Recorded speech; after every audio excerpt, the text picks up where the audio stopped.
আসসালামু আলাইকুম রহমতুল্লাহ। ওয়ালাইকুম সালাম। কষ্টই দিচ্ছি কিনা বারবার ফোন দিয়ে, একটু কোন বিষয়? একটু 2-4 মিনিট কথা বলবো হযরতের সাথে। ধর্মীয় বিষয়ে ওই এনটিভিতে আপনার বিভিন্ন আলোচনা শুনি আর কি, আমাদের বিভিন্ন মুসল্লিরাও শুনে। তবে দেখা যাচ্ছে যে মানে আপনার হাওয়ালায় অনেক কথা এমন আছে যেগুলো হয়তো আমাদের উপমহাদেশের এই হানাফি ফিক বিরোধী বা আপনার মন্তব্যগুলোর সাথে মেলে না। ফলে যেটা হচ্ছে, আমরা অনেক মুসল্লিদের পক্ষ থেকে বিভিন্ন প্রশ্নের সম্মুখীন হচ্ছি যে হুজুর আপনারা ঠিক নাকি ডক্টর সাইফুল্লাহ সাহেব ঠিক, এই ধরনের অনেক কথাবার্তা আসে আর কি। এখন প্রশ্ন হচ্ছে হযরত, এই যে বিষয়গুলো আপনি নিজেও জানেন যে অনলাইনে যে কথাগুলো আপনি বলছেন সেগুলো যারা শ্রোতা এরা হয়তো বা এটার সাথে পরিচিত না আপনি যেভাবে করছেন। এখন এক্ষেত্রে আমরা কি করব? আমরা তো এখন যথেষ্ট বিভ্রান্তিতে আছি, এখন আমরা কি করব? মানে আপনারা মানে কি করবেন না, আপনারা বলবেন মানে যেগুলো হাদিসে সাপোর্ট রয়েছে সেগুলো বলবেন হাদিসে আছে, ভিন্ন মত রয়েছে, আমরা ভিন্ন মত পোষণ করি, সহজ কথা। তাহলে আপনার আর মানে এই নিয়ে মানে হেডেক নেওয়ার কোনো দরকার নেই। মানে ভিন্ন মত রয়েছে, মানে আমরা ভিন্ন মতটা পোষণ করে থাকি। আপনি চেষ্টা করবেন মানে তাদেরকে সহি ধারণাটা দেওয়ার জন্য। জি না হুজুর, এক্ষেত্রে হয়তো আপনি আমার চেয়ে অনেক ভালো জানেন যে আমাদের দেশের মানুষ বেশ আবেগপ্রবণ।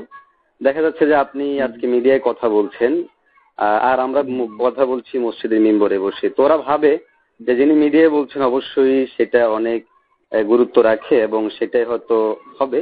তো দেখা গেছে বেশ কিছু ভিডিওতে আমি হযরতের কথাগুলো শুনেছি, ওগুলোতে এমনটাই মনে হয়েছে আমাদের দেশে প্রচলিত এগুলো একান্তই ব্যক্তি মতামতের উপর নির্ভর, হাদিসের সাথে ওগুলো তেমন সম্পর্ক নয়, 2-1 ফকির ইজতেহাদি কথাবার্তা এই ধরনের। তো আপনি যখন বিষয়টাকে হালকা করে উত্থাপন করছেন, আপনি একজন ডক্টর আর আমি মনে করেন যে একজন ইমাম অথবা খতিব বা সাধারণ কেউ, সো দেখা যাচ্ছে তখন মূল্যায়নগত দিক থেকে আমাদের কথাটা কিভাবে না নিয়ে অনেক মুসল্লি একরকম দ্রুত বলা যায় না, মানে বিষয়টা তারা কনফিউজে পড়ে যাচ্ছে। আর যেহেতু আপনাদের অনেকেই দেখা যাচ্ছে যে সহি হাদিস, আমাদের দেশের মানুষ তো মনে করে সহি মানে হলো শুদ্ধ, সহি না মানে হলো ভুল।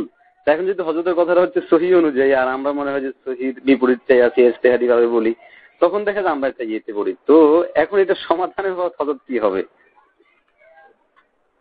সমাধান তো আমি বলে দিলাম, আমি খুব সহজভাবে জিনিসটা আপনাকে বললাম যে আপনি যখন কেউ আপনাকে এই বিষয় নিয়ে প্রশ্ন করবে, আপনি খুব সহজে এটা সমাধান করে দিতে পারবেন। সেটা হচ্ছে বলবেন যে ভাই এই মাসালাগুলোর মধ্যে কিছু দ্বিমত আছে, উনি হয়তো সহিহ হাদিসের আলোকে ওনার মানে অভিমত দিয়েছেন, কিন্তু আমরা এই ক্ষেত্রে এই অভিমত দিয়ে থাকি, আমরা যেহেতু একটা ইচ্ছাকে ফলো করে থাকি। হয়তো এখন যাচ্ছে যে ওরা বলে যেহেতু উনি সহিহ হাদিসের আলোকে বলতেছে তাহলে আপনারা উনারটাই মানেন। আমরা তাদের ইচ্ছাকে ফলো করতেছি, খুব সহজ কথা হয়েছে, আর অতিরিক্ত বাড়াবাড়ি দরকার নেই তাদের সাথে। না বুঝতে পারছি। যেহেতু আমি একটা কথা বলি, যেহেতু আমাদের বাংলাদেশের বা বাংলা ভাষী যদি 30 কোটি মানুষ হয়, এর মধ্যে আপনিও নিশ্চয়ই বিশ্বাস করবেন মুসলমানদের মধ্যে হয়তো 28 কোটি হানাফি বা যেভাবে নামাজ পড়ে। আপনি মিডিয়াতে ওইভাবে কথাগুলা বলাতে কিন্তু বিষয়টা আজকে বিভ্রান্তি হচ্ছে, প্রশ্ন হচ্ছে। এর চেয়ে কি ভালো হয় না যে হানাফি আলেমদের সাথে এই বিষয়গুলো আপনি মিডিয়াতে নিয়ে আসলে, আপনি মিডিয়াতে যেভাবে আমল চালু আছে সেটা যদি ভুল না হয়, আপনাদের দৃষ্টিতে কি যেভাবে আমল চালিয়ে সেটা কি ভুল? সব মাসলা ভুল নয়, কে বলছি সব মাসলা ভুল? আচ্ছা, তো যে কোনো কোনটা ভুল হবে? না ভুল বলতে কি হবে, দেখা যাচ্ছে যে আপনারা যে আকীদায় বিশ্বাসী সহিহ হাদিসের অনুসরণ করেন বলে যে দাবি করেন, আপনাদের সাথে আমারই অনেকগুলো আপনার আকীদা কি? আমরা আকীদা কি সহিহ হাদিসের বিরোধী? না, এটা হতে পারে না। আমি কোরআন ও সুন্নাহ সপক্ষে অবস্থান করি। না, আমি একটু পরিষ্কার করে বলি হযরত, আমি নিজে পরিচয়টা দিচ্ছি। আমি অবশ্যই ইমাম আবু হানিফার ফিকহের অনুসরণ করি এবং ইমাম আবু হানিফা রাহিমাহুল্লাহের ফিকহের অনুসরণ করি। ওনার ফিকহের অনুসরণ করেন? জি, অনুসরণ করি। দলিল ছাড়া ওনার ফিকহের অনুসরণ করেন? দলিল ছাড়াও? জি, ওনার কোনো কথা দলিল ছাড়া নাই, একটা কথা দেখানো যাবে না।